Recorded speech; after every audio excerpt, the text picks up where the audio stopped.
All right, thanks very much for coming this morning. I'm Andrea Behrman. I'm a physical therapist and a researcher here in the Kentucky Spinal Cord Injury Research Center.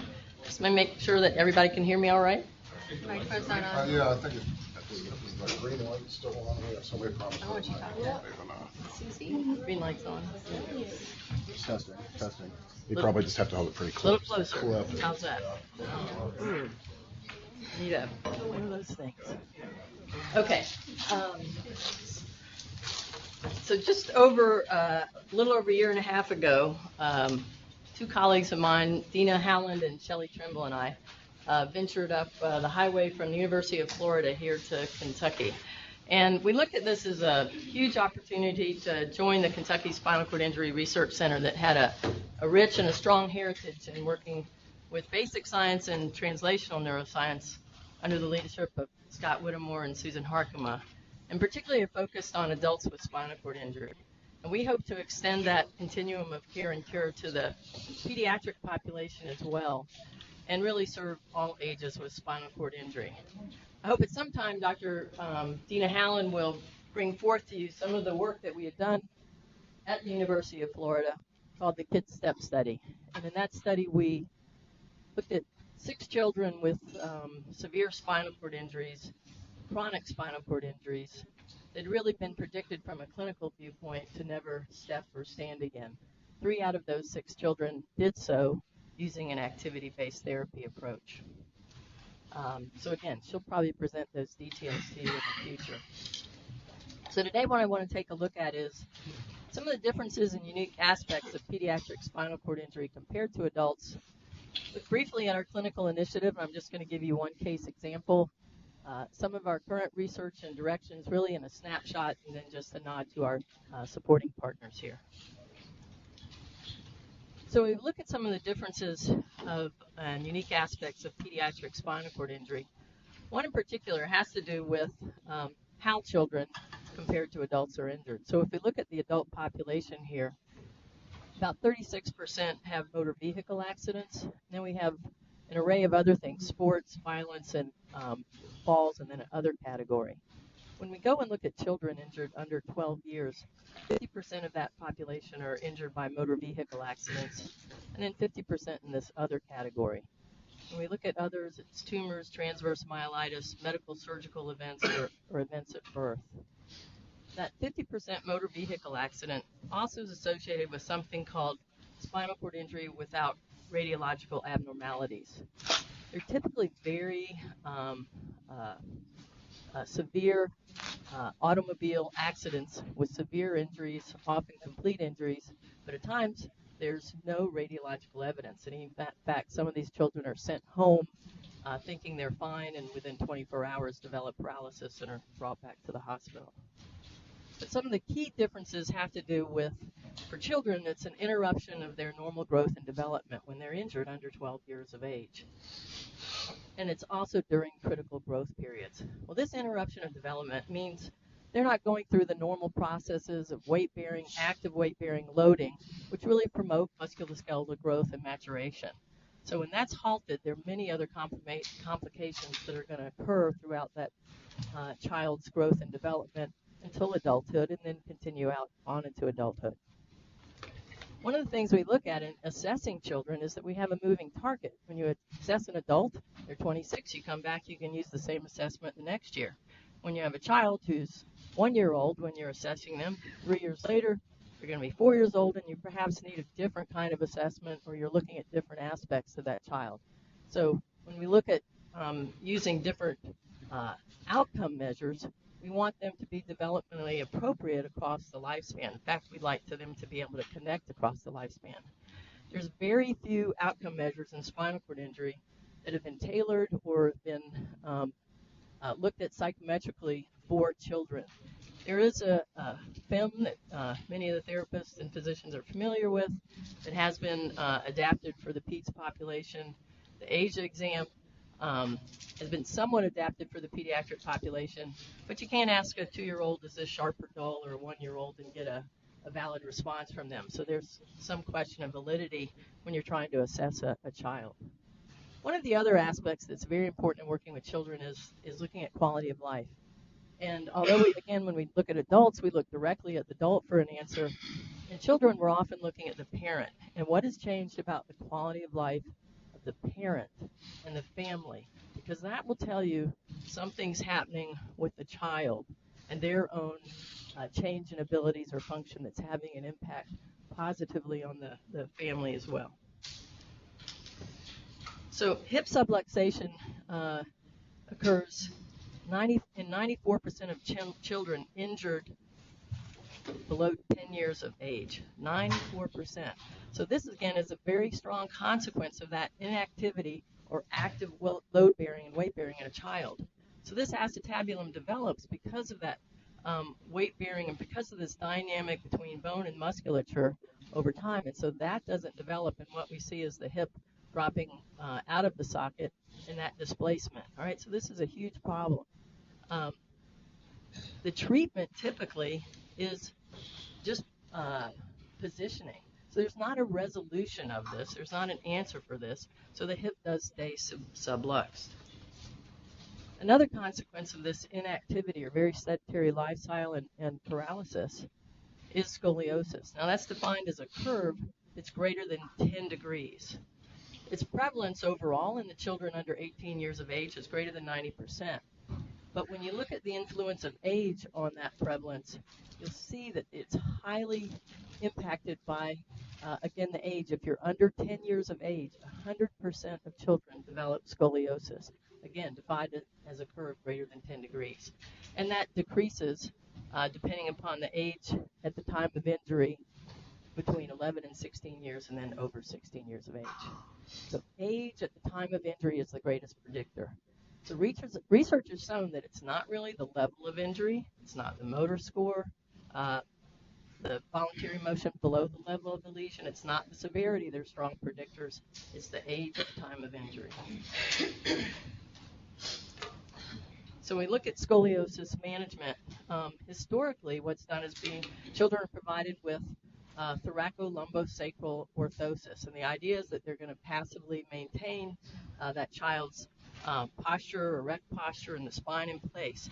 There's really been no dosing studies, although it's highly recommended that the child use that and be up in a chair, or when they're up in a chair, use it up to 23 hours a day. The evidence, though, for its effectiveness is very low, just looking at the data that we saw a minute ago. What typically happens is if the curve is less than 40 degrees, they're given what they're called a growing system for spinal fusion, and then perhaps in later life infusion, in adolescence, giving a complete fusion of the spine. However, there's a lot of secondary complications to surgery and even these repetitive surgeries. So there's a high risk of pulmonary complications and infections. The child's taken out of school, put on a sedentary lifestyle again during surgery, and the result is very stiff trunk, if you will, because of the fusion and really a loss of function in the wheelchair. Other consequences have to do with alignment and issues relative to alignment of the feet, rotational issues with tibial torsion, a varus valgus, flat feet, leg length discrepancy, and things like that occur.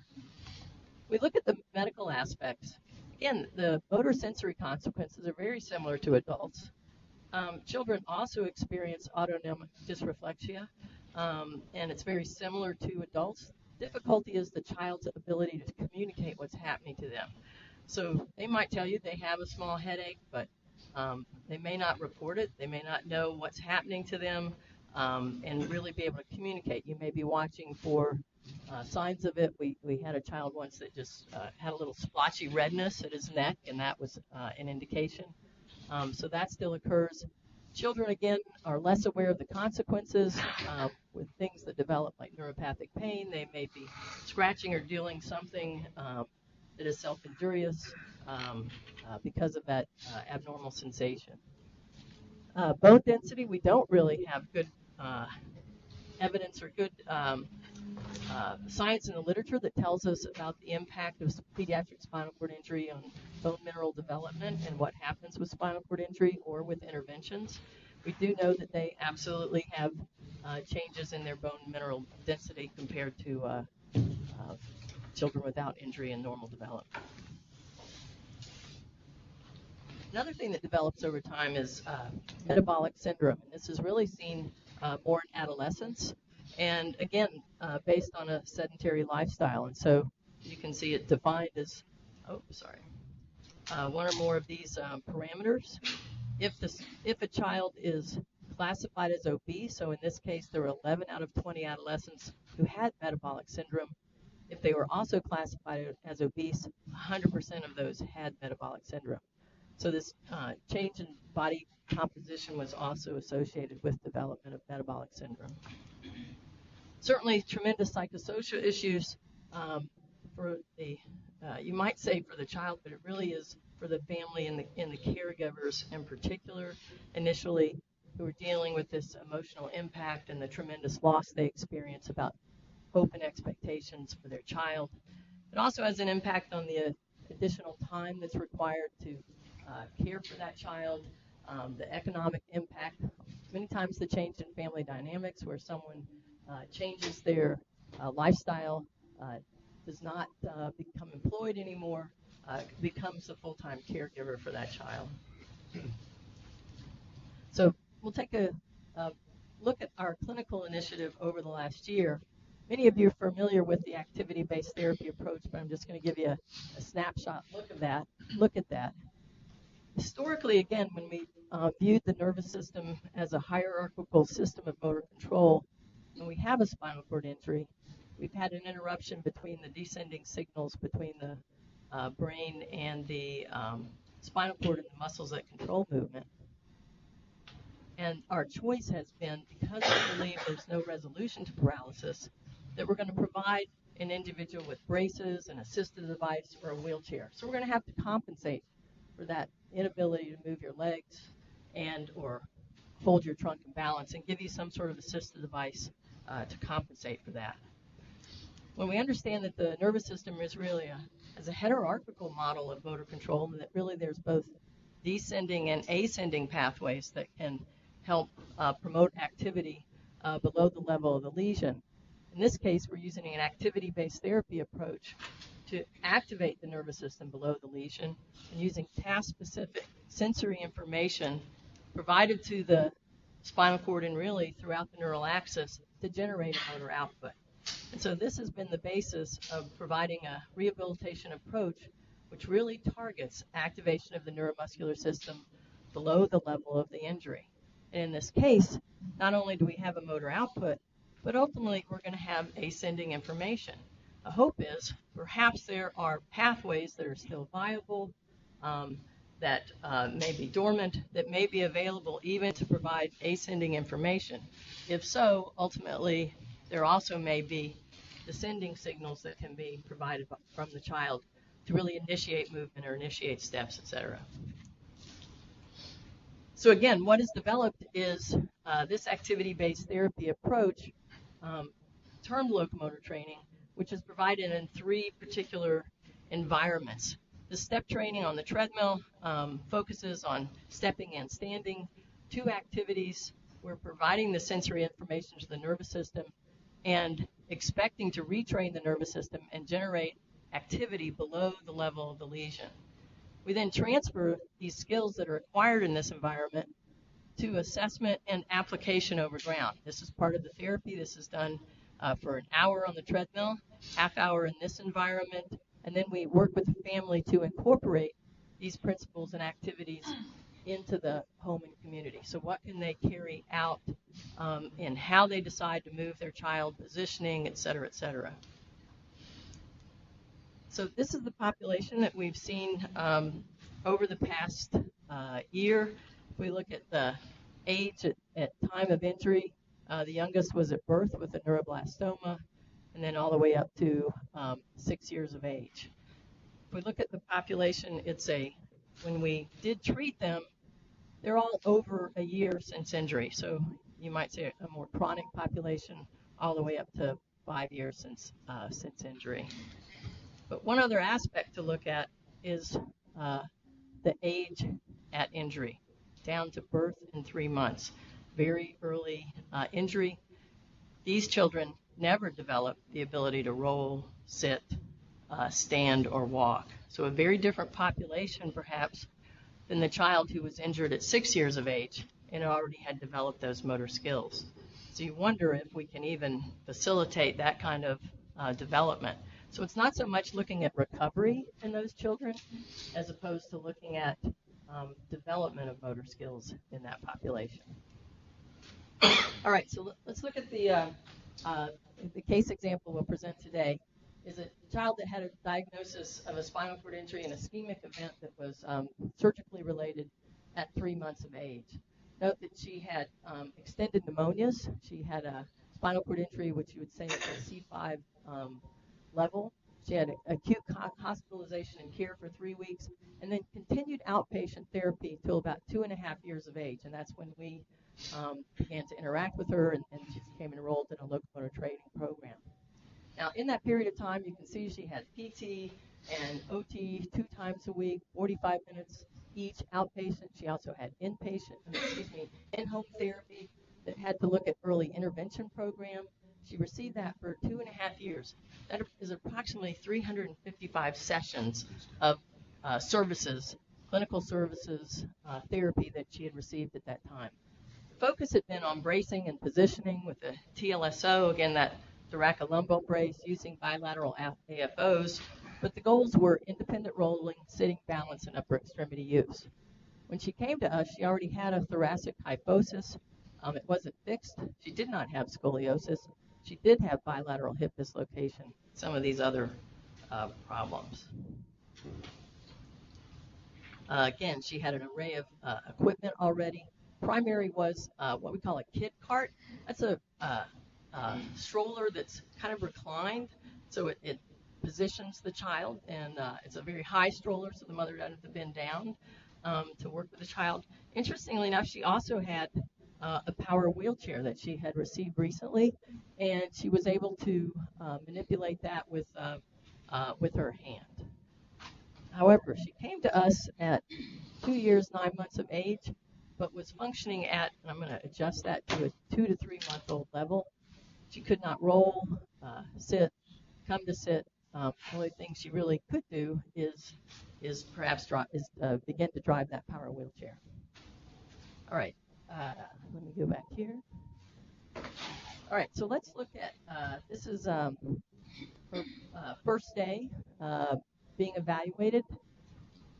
I just want you to get a feel for a little bit of her breathing if you watch her here. So it's a bit labored, becomes a bit more labored when she tries to do an activity. She requires full support from Shelley, the physical therapist here. She can't prop on her arms, so she can't even use her arms to support herself in sitting at this stage. So you can see her almost even use her arm to come over and support her head. So again, this is very consistent with the report from the mother as far as her child's abilities.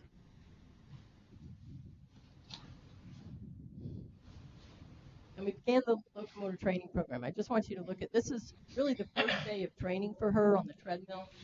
We're stepping her at a very slow speed, just getting her acquainted with his environment. She's been in a stander before, but not really in a position where her legs would be moving.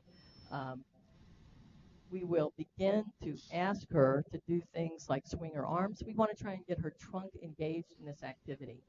So she's not used to being up. She's not used to her head being in this position. Her arms are just kind of by her side. She's not sure what to do. Early on, one of the things she would do is grab her head. She would come up and hold her head or hold on to the harness. So she's looking for some sort of support there. And again, let's look at, now we're getting a little more activity out of her. We've asked her to swing her arms. At this point, we don't really care if her arms are coordinated with her legs. We're just trying to get activity, get her trunk moving, maybe get some rotation, and then look to also for her to start developing trunk control. At the start, her head would fall back a lot. She just didn't have a base of support in her trunk. And so getting her head in midline or getting her head control was another important aspect. So a little more activity as you start to see her rev herself up to take off walking. A lot more activity in her arms. So you see not such a passive child. So when she came to us, very passive. There's really, in the overground world, there's not much she could do. Again, if their mother set her on her bed, she lay on bed, she didn't go anywhere. She couldn't go anywhere. Couldn't sit up unsupported. The mother would have to hold her, put her in an environment where she was fully supported.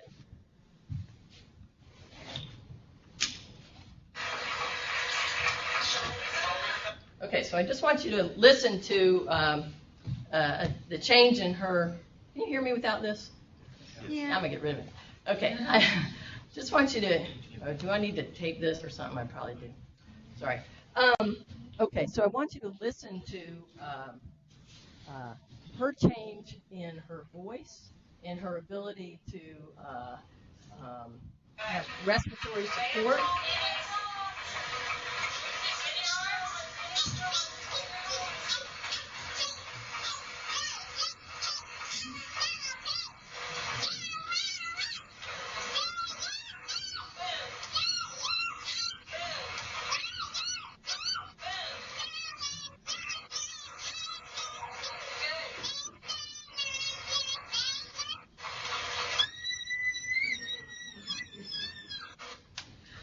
Okay, so a huge change in her respiratory support.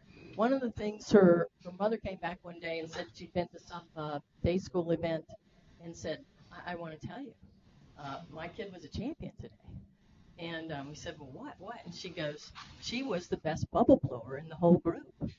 And we had been working on blowing bubbles. You use them for 1,000 things, for target for their arms, for blowing, etc., respiratory. And so we'd practiced a lot of bubble blowing.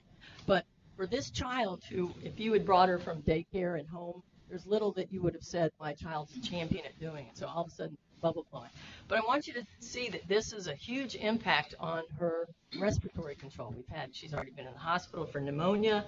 Now, for respiratory, we're looking at a couple things. Or their accessory muscles that are developing, or their trunk muscles that are helping her develop to be able to do that kind of respiratory support. And during an activity where she's stepping and increasing the metabolic demand. So on the treadmill, you'll see that we have an opportunity to work on active trunk extension. So here she is spelling. We'll have her spell a T, all different kinds of things. But we're looking for her to get trunk extension. That she could not do over ground. There's not any way you can get her to generate this kind of activity over ground. But in standing, she starts to spread her arms, get them up into these positions, and we'll do an array of things to try and encourage that. This is one of the huge things. And my gosh, how much joy is she having moving in this environment? Again, we'll introduce things. This is the great thing about kids. They love to play. So in all of our therapeutic activities is embedded play. It's just natural for them. They want to explore. They want to move. They want to throw something. So in this one, we're handing her a ball. Key thing, again, is you don't hand it down at her waist. You hand it over her head. All the techs over here represented today know that. Absolutely every ball is handed to them. They reach overhead, and then you want them to forcefully, not just pansy it into the basket, bam, bend to the basket. So again, getting activation, getting that motor control during an activity. And she sees it going through the basket. She could do these 1,000 times if they would just keep handing it to her, keep handing it to her. So we use an array of activities to facilitate that kind of motor control.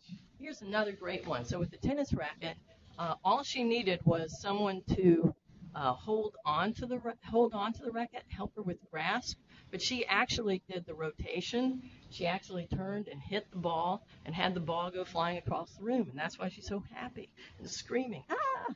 All right, so again, she has an impact on her environment. She's having a relationship with her environment she did before. At the same time, we're developing this trunk control. We're developing this rotation. Now, this is all still in the treadmill environment. And here you see, I think it's Ricky handing her a baseball into the overhead, and then she's throwing it into the mitt. Again, some other activity where we're trying to get that trunk control and forceful activity. Each time, if you watch her, she puts her hands, it's an illegal maneuver. She shouldn't put her hands on her trunk, just push back up. You see her up. I want her to actually push back, not use her hands to do that. All right, now I want to take you back for a minute. This is the same child. This is an initial evaluation. Look at her again and look at her abilities in sitting. So she could not sit her on her own. We've got her just under the axilla. She can barely maintain her her head over her shoulders in this position. She doesn't really know how to function in this position. It's really quite foreign to her. This is an interim video showing kind of the progression and development of her sitting. You'll see some starting to be head control, and so not instead of the head just bobbing back. When she first came to us, her head was just kind of bobbling over her trunk and her neck. She couldn't control it. It would fall this way and that. And so now you're starting to see some development of head control and really a bit of trunk extension. Now, let's look at her towards the end of her treatment session. So just observe this for a moment.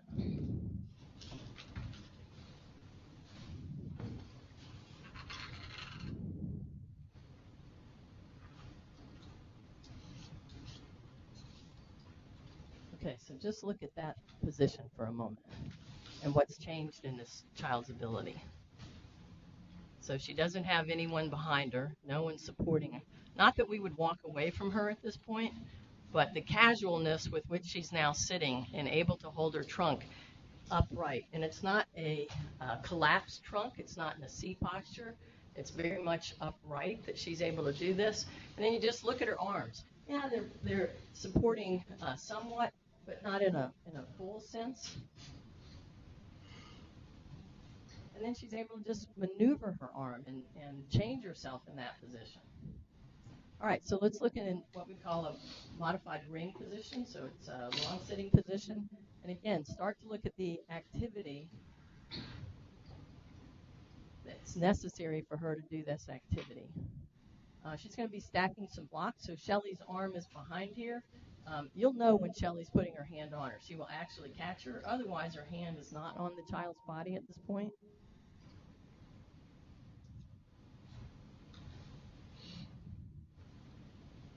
All right, so count with me. We have one block.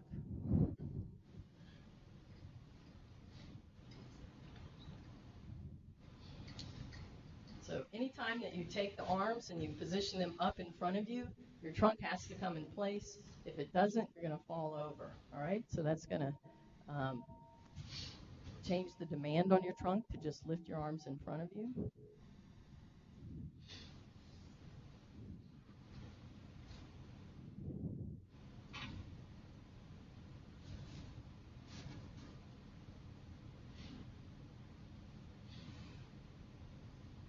All right, even that little bit of head rotation where she's sitting and then she's going to look at her environment. This is embedded in one of the tests that we have, the segmental assessment of trunk control, where a child has to hold their position and turn their head. Even that turning their head turns out to be a perturbation to them that they can lose their balance. So already she's sitting up, looking, turning nonchalantly, paying attention to something else, and then it's going to kind of be redirected to come back to the task at hand. All right, so each time the blocks come up, the demand gets higher and higher on the trunk. And she's even going to reposition that. So she comes back, and again, the requirement for her to sit upright and do that task, definitely activating the trunk muscles. Again, how many are we at? 1, 2, 3, 4, 5, 6. We got 7. I think we're going to get to 8. So now we're even getting higher than her head. A little camera snafu here.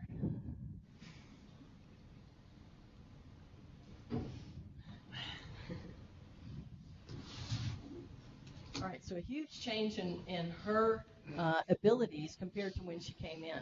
Other things developed as well, and those had to do with, she also developed the ability to roll independently.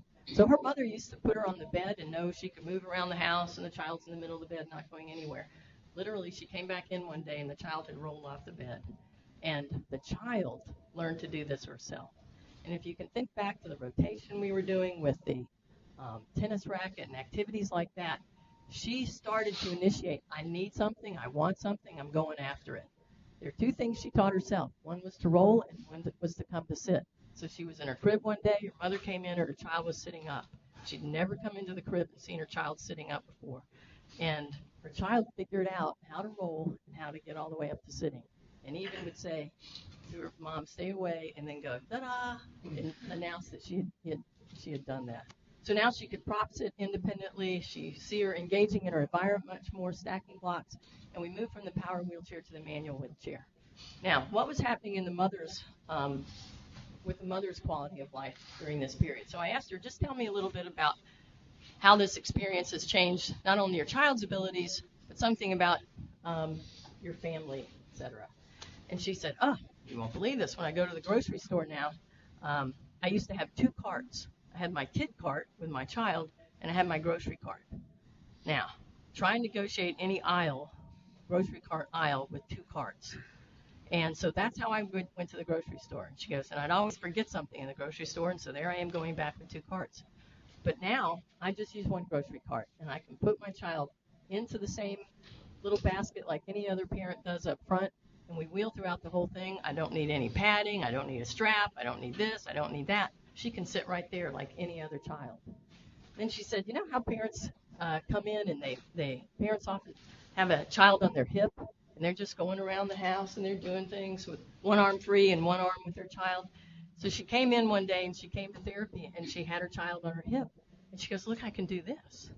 And she said, before, it's just a noodle. She would just, escape from my hands. I needed three arms to try and hold her into place. And so I can just hold her like that now. And lastly, she said, I went to take her to get a haircut. And apparently they have these little Barbie cars in hair salons now for kids. And she said, before, I could never think about putting her in that car. And now I just plopped her right down in a little Barbie car, and she sat there and got her hair cut. So huge change in the child's abilities, but also huge change in the quality of life of the parent or the caregiver. Now, so one of the other things is that the mother said, I never thought that I would need to child safety proof my home. She had lived with this child almost a little over 2 years with being totally dependent on her. And suddenly here was a child that was mobile in the home. If she put her on the ground, she could scoot, she could move places, she could roll, and she could get into things she wasn't supposed to get into. She said, what a good problem I have now. So incredible change in the quality of life. Now, I just want to go back and reiterate that she had had 55 sessions of conventional rehabilitation that really wasn't targeted at activating the nervous system below the level of the lesion prior to her entry into the program. Within 146 sessions, this was the outcome. This child will be coming back, so because they're continuing to grow, she's from out of town, but she'll be coming back each year, not only for evaluation, but for continued therapy as appropriate. So we'll see her again this summer. All right, so that's just one example, and I think it's a great one. Everybody considers that this therapy is really to activate walking, but I think there's many other secondary consequences and benefits, and for this child, activating the trunk has opened up a whole world to her, and perhaps prevented secondary complications like pneumonia and those kinds of events, and perhaps even scoliosis. All right. So any other questions, comments right now? Yeah. So this was an ischemic injury, is that correct? Yes. And it looks like she has very low tone. Does she have spasticity at all? Yeah, she does have some spasticity. So if you look at her, but it's not overly active, if you will. So she would have reflexes. She has clonus, but it is on a scale. It's moderate to low. It became higher as we worked with her. That was the next question. Okay. And do you think the ischemic injury is I mean, it's obviously distinct from traumatic injury. How can you distinguish that? Yeah, I'm not. So interestingly enough, I mean, if you an aneurysm is the only kind of, or not aneurysm, but a bleed or something like that is the only kind of injury where I've seen like total, very flaccid injury. And that's not in children yet. I've seen it in adults. But she presents very much, when you look at clinical sensory or reflex testing or those aspects. So from a clinical framework, very comparable to others.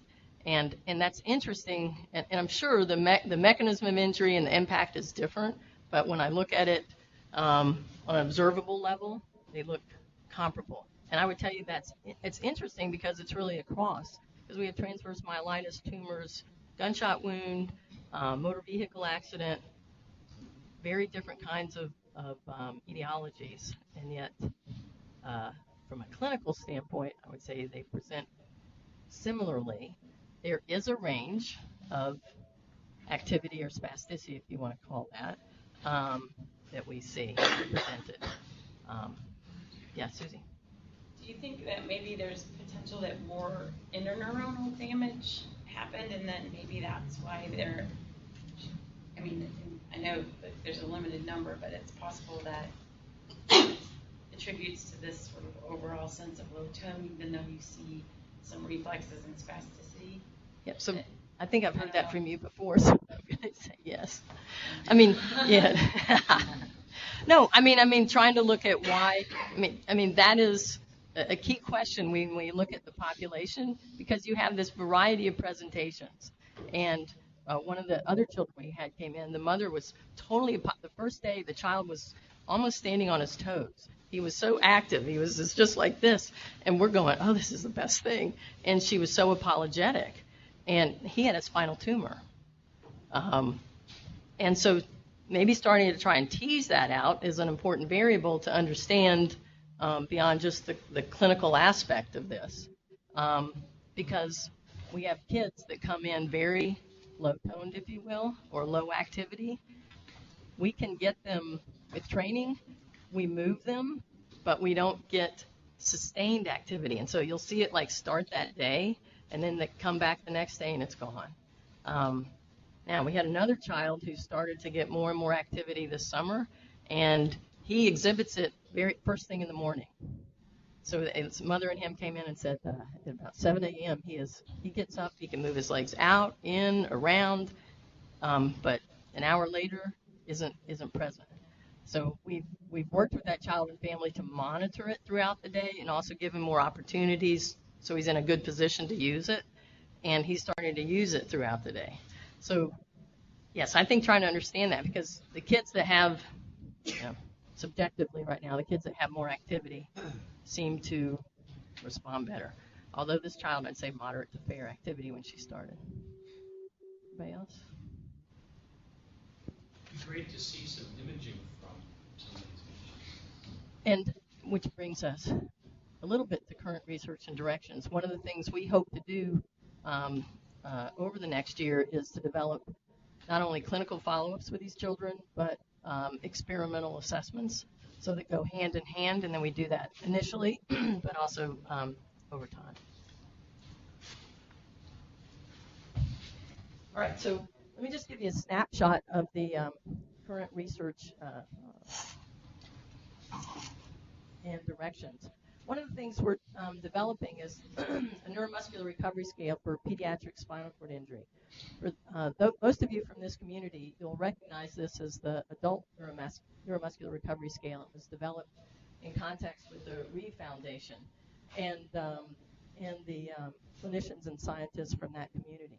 And it's basically a scale that tests task performance compared to pre-injury performance, or if you will, 1 day prior to injury. But it tests it without compensation. And so what does that mean? If you and I come to stand, we're not required to use our hands to come to standing.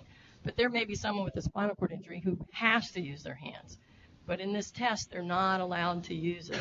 So we're very interested in how they perform or how they achieve a goal.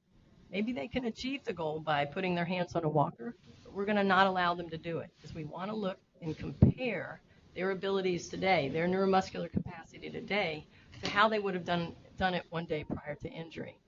Now, in a child who's never walked, it's not compared to 1 day prior to injury. It's perhaps compared to what their normal development would have been. And so it's got to be age-appropriate tasks that we're looking at. So now we have to have, as I said earlier, you have to have a moving scale, because what you can do at 1 or 2 or 3 or 5 years old will be very different. And so we're trying to look at those particular aspects as we develop this. Again, the adult scale, we've been looking at the psychometric properties a bit. And in the pediatric scale, we've just finished what we call a content validity. So we've looked at items to make sure they are appropriate items for children. So we have an appropriate weight or appropriate activity. We've got to scale it so it can work with the child from 1 year to 12 years of age. So you can imagine there may be some differences in how we approach it, even how we instruct it. An adult, ask somebody to do it, they do it. In a child, that's not going to work. So how do you get a 1-year-old to do that particular activity?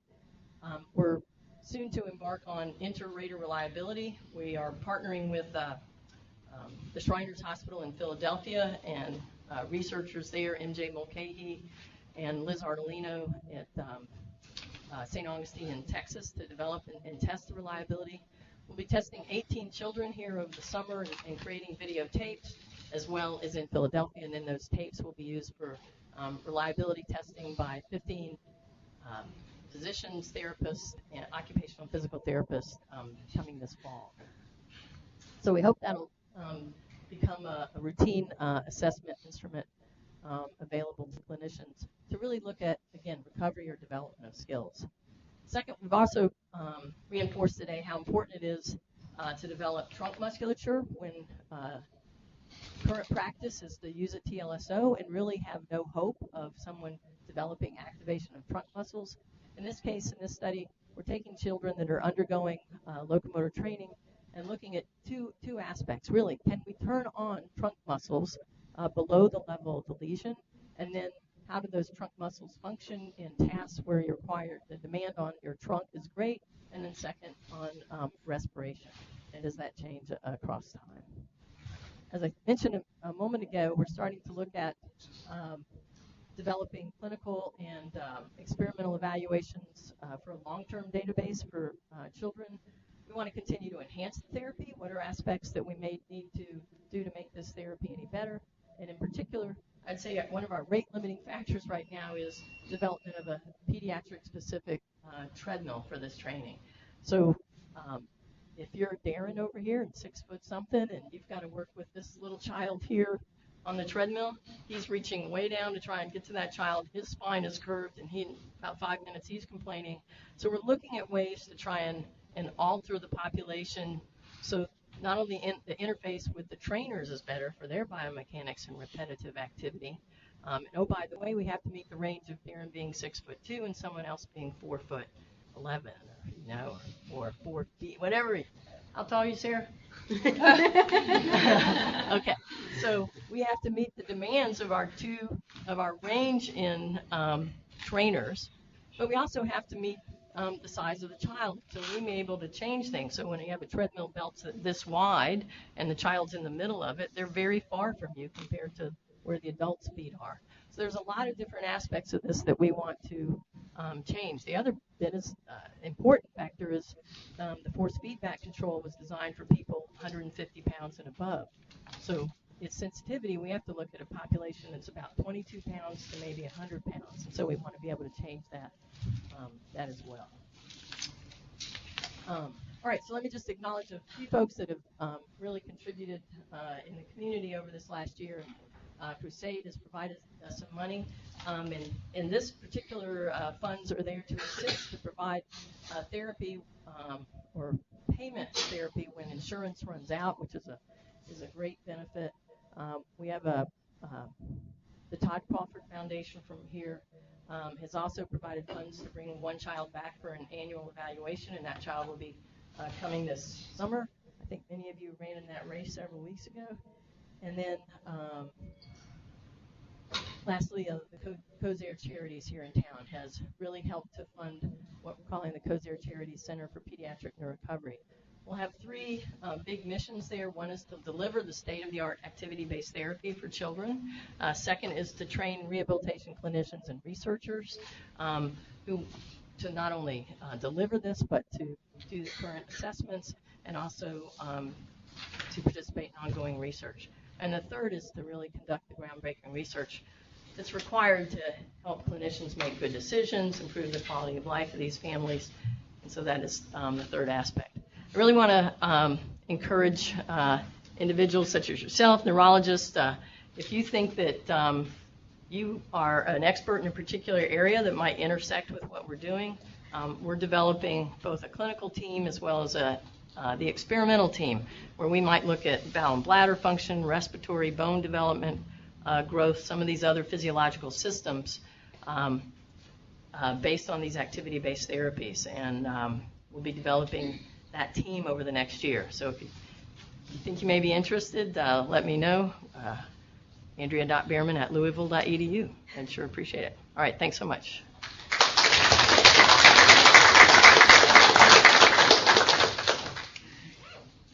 All right, any other questions? Yes. Andrea, a question and a comment. Number one, using the child you had in the video as an example, you know, it's phenomenal the changes that occurred over that period of time. And, you know, that child had 200 sessions of therapy leading up to locomotor training and obviously had not made tremendous strides in her physical recovery. So I guess the question is on the backside, at some point when a person goes back to a community where there may not be locomotor training or activity-based therapies, what is the recommendation for maintenance and continued improvement in the absence of LT? So one of the things you'll see if you look at the three different parts of locomotor training, the environments, one is on the treadmill, off, and then everything that happens in the rest of the day. Right. And it's not so much that we go home and have your child do these 6 exercises. So I'll try to give you a couple examples we did with that family, because what you'd like them to do is to continue that and continue to give them suggestions. I think in the long run we also need to broaden the knowledge base. So it isn't just a hub here. Right. The knowledge base is out, so there are other community resources. But for now, so in this family, the mother had never gotten the child out of, she said she's in the cart, she's in bed, and she's in a power wheelchair. Those are the three environments. And so we started getting her out of the chair. What we took is, we took a rocking chair, and we devised a safe environment that the child could be in. And so all of a sudden you see now she started it with her arms, but now she's rocking her head and she's moving her trunk back and forth. So we tried to keep coming up with ways that they could put her in positions where she can be more and more active. She's not getting the locomotor training in her community. It's definitely not available there. But we tried to integrate into her life. Now, in this case, they did get a walker with a support device and a little harness, so they can put her in that device and even stand her, but it's a much more active device than a stander, like a very passive stander. And then basically put her at the, in a play oven or things like that. So someone has to be engaged with her, but it tries to get her more in a weight-bearing position. Thank you. The comment I had was, I think it's also very phenomenal the changes in the quality of life for the family. And if that's not already being captured through some type of, questionnaire or database, I would strongly encourage you guys to do that, because in the ever-changing face of healthcare reform and bundled payment systems and things of that nature, those kind of quality outcome metrics are really going to be valuable, I think, from a payment structure. So definitely, if you could show that it's not only affecting the function of the child, but it's reducing caregiver burden and quality of life for the family, I think it becomes even more valuable to the payer.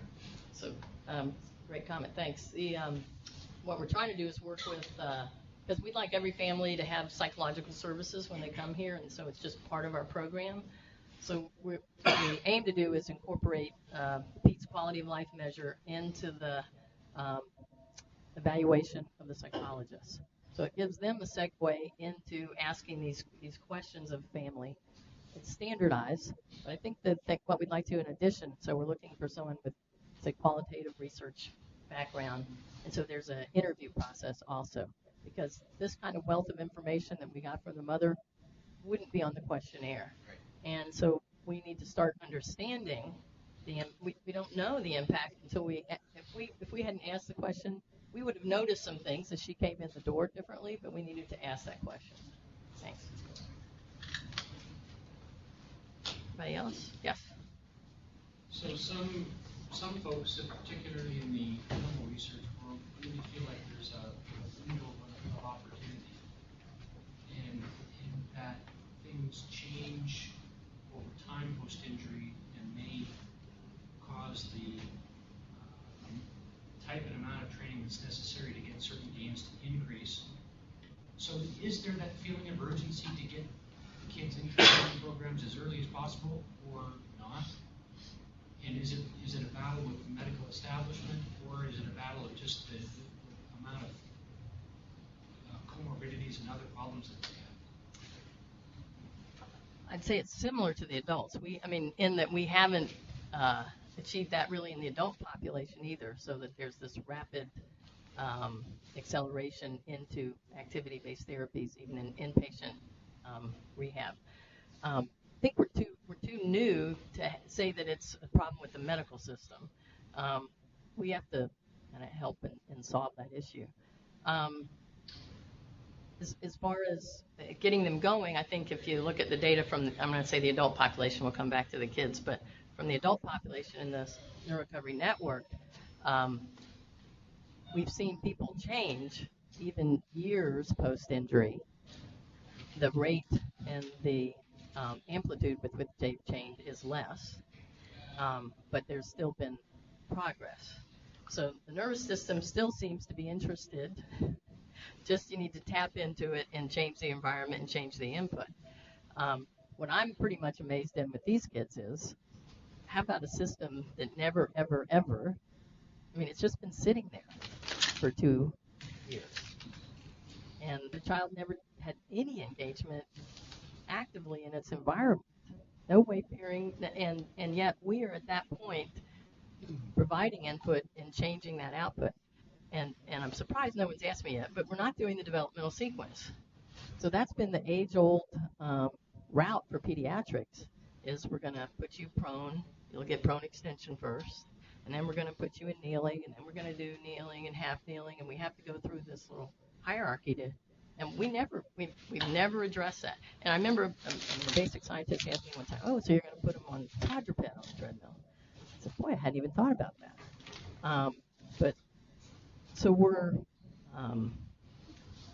I'm continually surprised at the nervous system's ability.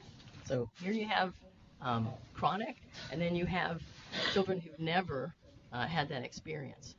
I'm not sure why waiting, and I know people wondered, is there any reason to wait?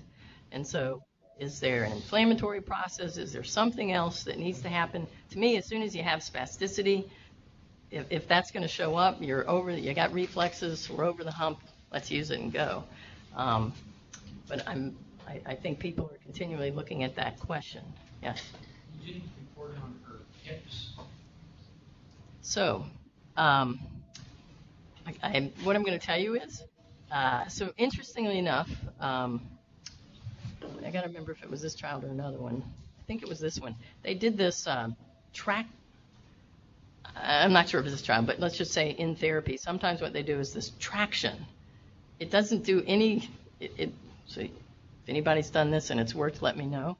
But they kind of pull on the legs every day, traction, but they're going to go right back up. They're not going to stay down here, and I'm not sure so that's some sort of passive amount there. A lot of kids with cerebral palsy have this also, have dislocated hips. They walk, you wouldn't know it, but they walk all over the world with that dislocated hip. It's not painful, it just is. So we haven't resolved that, I'm going to tell you that, but I also don't know how she's going to progress further. We would like to prevent that. We think if we get them up, at that 1 year of age, we can perhaps change the formation of that hip socket and prevent that problem. That's why we've really got to, I mean, Shriners has done an incredible job of following children for years, and they have tremendous data on, historical data on outcomes for children. There's a great article by Schlatter et al. From 2012, but if you read it, to me, it's a very grim article. It's like, oh, this is terrible. I mean, this is what we've been able to accomplish. They're alive in these other aspects, but we have a lot of secondary consequences still to deal with. And the two primary ones, the scoliosis and the hip subluxation, are ones we hope to change. So that's the need why we have to start looking at longitudinal and maybe preventing it in this child. I'm not sure we'll resolve it, but we could perhaps prevent it. One last comment is that, so one of the things is we really see that working with children, there may be this added element of positive plasticity, if we will, with this immature nervous system that we can direct through this process. But the other added benefit, and the text will tell you, is that the kids have no clue about injury. They have no clue about the consequences of this to their life. So they pretty much come in there and figure out this is a place where I get to play a lot. But they come in there very focused and driven about that. What are we doing today? I'm going to do so-and-so. And embedded, as I said, in all these play activities is the therapeutic activity. And so we can use that to drive the nervous system because the kid's already driving it. So just like here, he's already going to do this sword fight, and he's got to be successful in that sword fight. And then you're going to say, oh, hold your sword right here. In fact, I want your sword up really high. And all of a sudden he gets extension up here, and then he's heading down. And because he wants to be a sword fighter. And so his whole nervous system goes into that. How do I succeed as a sword fighter? And you're giving him directions, or a baseball player, or whatever it is. And so within that context, you really, to me, the whole body, whole nervous system is interacting to do that particular activity. And now it's on board, and I think it's a tremendous advantage with kids because they're not so cognitive about it. They're cognitive about being a sword fighter. That's what they want to be. But at the same time, you've embedded in this the therapy activities that you want to accomplish. All done.